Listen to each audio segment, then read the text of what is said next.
une voix différente, indépendante au sein d'un parti très traditionnel, l'UMP. Je pourrais dire la même chose de certains députés socialistes. C'est facile, c'est difficile aujourd'hui d'être une voix différente, franchement? Non, je ne crois pas, parce que je pense que l'UMP laisse à chacun exprimer sa voix. Et puis je crois très profondément que nous avons besoin, à droite, d'un renouveau complet.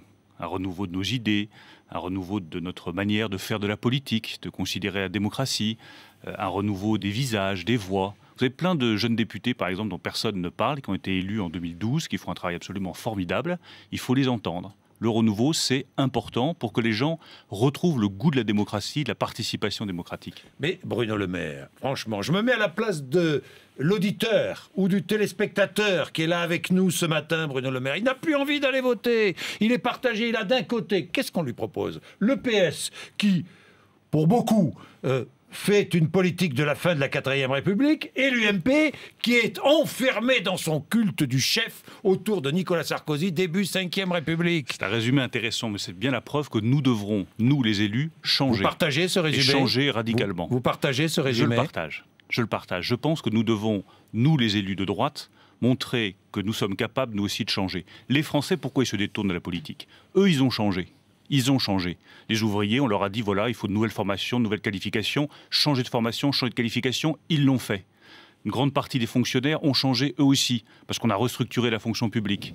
Beaucoup de salariés ont été obligés de changer dans leur vie professionnelle. Et les élus, eux, ils ne bougent pas. Toujours le cumul des mandats, toujours le même nombre d'élus, toujours la possibilité de cumuler un poste de député et de sénateur avec un poste de haut fonctionnaire. Moi, je veux mettre fin à ça. J'ai lancé un appel à François Hollande pour une révolution démocratique. J'en profite, je suis sur votre antenne. Un appel à Nicolas pour Sarkozy une révolution ou à démocratique. Fillon, ou à Jean-François Copé, dites-moi. Ils sont plus au pouvoir, Jean-François Copé, il ne veut pas, mais il ne veut pas bien, la fin du cumul des mandats. Je propose cet appel pour une révolution démocratique.fr pour tous ceux qui veulent le soutenir. Il y a déjà plusieurs milliers de Français qui soutiennent cet appel, qui appellent François Hollande à mettre en œuvre la fin du cumul des mandats dès 2014, comme il l'avait promis, et pas en 2017, qui demande à tous les hauts fonctionnaires qui rentrent à l'Assemblée nationale ou au Sénat de démissionner de la haute fonction publique, comme je l'ai fait.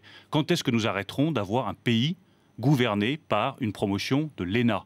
L'ENA n'a pas vocation à diriger notre pays, que les hauts fonctionnaires qui font un très bon travail restent hauts fonctionnaires et que les députés et les sénateurs soient députés ou sénateurs, mais on arrête le mélange des genres.